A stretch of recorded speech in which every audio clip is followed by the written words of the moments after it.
Hello everyone, मेरा नाम है अमित। आप देख रहे हैं डेली ऑटो लाइफ। गाड़ी लेने का शौक आज के टाइम पर हर किसी को है, जरूरत भी हम इसको बोल सकते हैं। और हम देखते हैं यार गाड़ी माइलेज कितनी दे रही है, कितना इसमें खर्चा हो जाएगा, और दैट्स इट। हमें लगता है कि वही एक खर्चा है गाड़ी लेने के बाद। लेकिन मेरे पास टाटा नेक्सॉन है, इसको लगभग 4.5 साल हो चुके हैं। लगभग 55,000 किलोमीटर के आसपास ये चल चुकी है। डीजल में है, ऑटोमेटिक में है। तो इसमें आज तक कितना खर्चा हुआ है तब आपको आइडिया हो जाएगा कि जो माइलेज सोचते हैं ना, वो तो एक अलग ही चीज है। उसके अलावा भी, उससे ज्यादा भी एक्चुअली हमारी गाड़ी में खर्चे हो जाते हैं। हो सकता है जो गाड़ी लेने की हम सोच रहे हैं ना, हो सकता है हम उसको अभी कैंसिल भी कर दें, या हमें आइडिया हो जाएगा कि हमें गाड़ी कितनी चलानी चाहिए। अब वो कौन से खर्चे हैं 4.5 साल में। सर्विस के भी खर्चे हैं, बैटरी भी चेंज होती है, पार्ट्स भी चेंज होते हैं, कभी कभी गाड़ी कहीं लग जाती है, क्लेम्स भी हम लेते हैं, इंश्योरेंस में भी बड़ा मोटा खर्चा जाता है। तो वो सारी चीजें एक बार हम कंसीडर कर लेते हैं। अब ये गाड़ी 4.5 साल में 55,000 किलोमीटर चल चुकी है। सर्विस इसकी जो है 3 हो चुकी है, चौथी अभी होने वाली है। तो जो पहली सर्विस रही थी वो पेड नहीं थी, वो फ्री सर्विस बोलते हैं। लेकिन फ्री सर्विस क्या होती है, सिर्फ जो लेबर चार्जेस होते हैं ना, वो नहीं लगते हैं। तो उस टाइम इसकी सर्विस हुई थी लगभग 4,400 रुपीज के आसपास। पहली सर्विस ये रही थी। दूसरी सर्विस जो 30,000 किलोमीटर पे हुई थी, वो हुई थी लगभग 6,000 रुपए के आसपास, वो पेड सर्विस में आ गई थी। तीसरी सर्विस भी लगभग 6,500 रुपीज के आसपास हुई थी, क्योंकि उसमें कूलेंट वगैरह भी मैंने चेंज कराया था। और चौथी सर्विस जो अब थोड़े दिन के बाद होने वाली है, वो भी लगभग 6-7 हजार रुपए के आसपास होगी, लेकिन अभी उसको हम ऐड नहीं कर रहे हैं। तो सर्विस हमारी ये 3 सर्विस, मेजर जो सर्विस हैं, ये हो चुकी हैं। उसके अलावा एक बार इसमें वाटर पंप भी चेंज हो चुका है, जो कूलेंट को फ्लो करता है, उसमें कोई दिक्कत आ गई थी। 4,000 रुपए के आसपास लगभग वो चेंज हुआ है।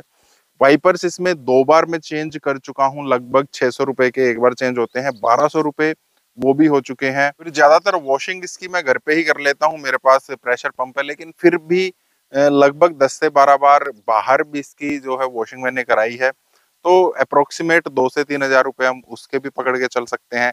क्लेम्स में ले चुका हूँ, क्योंकि विंडशील्ड इसकी 2 बार टूट चुकी है। सामने से ट्रक आता है, कोई कंकर वंकर लग जाती है, वो टूट गई है।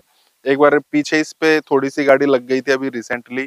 तो लगभग 3,000 रुपए सिर्फ वो क्लेम चार्जेस आए थे, जो फाइल चार्जेस होते हैं 3 बार में, वो भी मैं इस गाड़ी पर लगा चुका हूँ। और 4.5 साल में एक बार जो है बैटरी भी इसकी चेंज हो चुकी है, क्योंकि 3 साल 3.5 साल के बाद गाड़ी में जो है नई बैटरी का काम हमें कराना पड़ता है, नई बैटरी लेनी पड़ती है। 4,700 रुपीज के आसपास मेरी वो बैटरी आ गई थी। तो ये जितनी भी कैलकुलेशन है, लगभग 31-32 थाउजेंड रुपीज के आसपास ये खर्चा फिलहाल सर्विस का या मेंटेनेंस का मान सकते हैं। कुछ और भी छोटे मोटे खर्चे हो सकते हैं, तो वो हम लास्ट में थोड़ा सा एक लमसम अमाउंट ले लेंगे। तो ये चीजें तो रही हैं गाड़ी अब तक जो हमें मेंटेनेंस करानी पड़ी है। अब गाड़ी का हमें इंश्योरेंस भी हर साल कराना पड़ता है, काफी मोटा खर्चा हमारा उसमें भी जाता है। जो स्टार्टिंग में मैंने इंश्योरेंस कराया था उसको तो मैं छोड़ रहा हूँ, क्योंकि वो गाड़ी में मेरे को फ्री मिल गया था। उस टाइम पर नेक्सॉन की इतनी ज्यादा डिमांड नहीं थी, ऑफर भी चला हुआ था, दिसंबर लास्ट था। तो मेरे को ऑफर मिल गए थे, तब मेरे को इंश्योरेंस के पैसे नहीं देने पड़े थे। उसके बाद जो मैंने इंश्योरेंस कराया है, लगभग 12,000, 12,500, फिर वो थर्ड पार्टी भी इंक्लूड हो गया था, 16,000, 16,500 लगभग कुछ इस टाइप का है। तो 58,000, 60,000 रुपए के आसपास 4 साल में इंश्योरेंस के भी पैसे इस गाड़ी में जा चुके हैं। तो ये टोटल जो अब तक हमने लगाया है, लगभग 90,000 रुपीज के आसपास ये गाड़ी ले चुकी है। अब हम बात करते हैं फ्यूल की। इस गाड़ी में अब तक कितना फ्यूल इसने खा लिया है, क्या इसकी माइलेज हम मान सकते हैं। 55,000 किलोमीटर चलने में डीजल में ये गाड़ी मेरे को 16 से 18, 19 के आसपास, इस बीच में इसकी माइलेज हमेशा रहती है। तो एक एवरेज पकड़ के चलते हैं, 17.5 किलोमीटर पर लीटर डीजल में ये गाड़ी हमें देती है। अब डीजल का प्राइस भी एक जैसा नहीं है। जब मैंने गाड़ी ली थी तब लगभग 64, 63 के आसपास था, अब 86 और 90 के आसपास हो चुका है। तो एक एवरेज हम पकड़ते हैं कि 80 रुपीज डीजल का प्राइस रहा होगा, जो एवरेज है इस 4.5 साल के दौरान। 55,000 किलोमीटर चलने में गाड़ी लगभग 3,000, 3,100 के आसपास इतना लीटर डीजल जो है गाड़ी ने खा लिया होगा।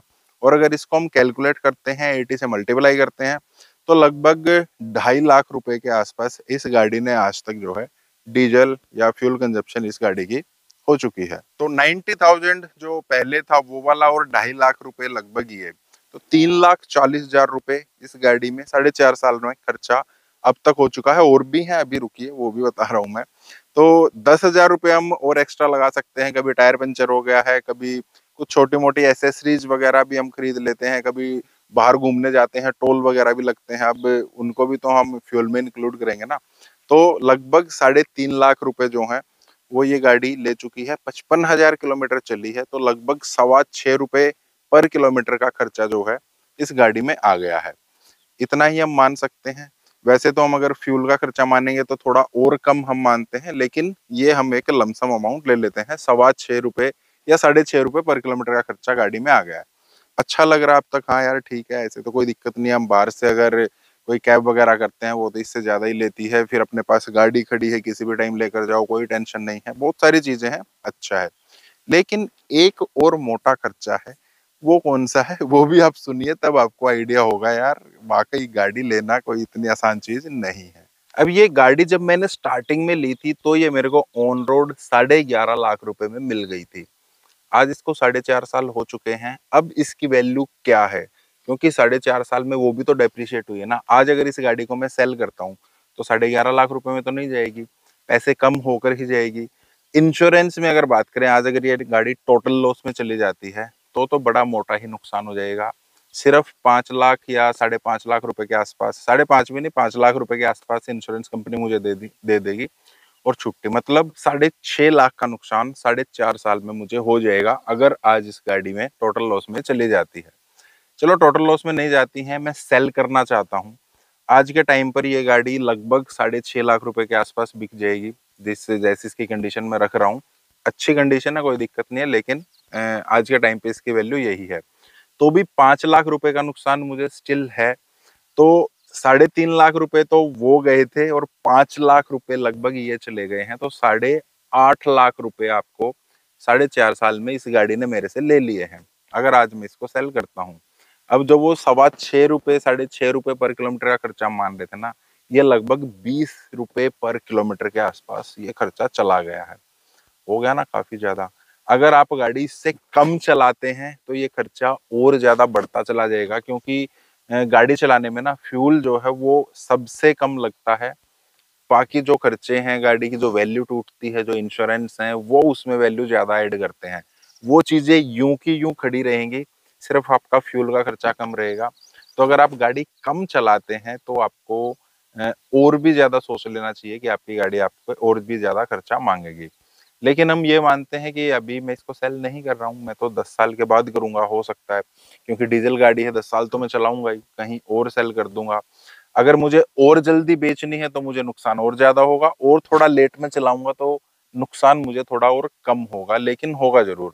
तो आप ये मानकर चल सकते हैं, अगर आपके पास गाड़ी है, आप उसको 1,000 किलोमीटर महीने के आसपास चलाते हैं, तो 15 रुपए किलोमीटर आप अपनी गाड़ी का खर्चा मानकर ही चलिए, इससे कम आपको वो गाड़ी नहीं पड़ने वाली है।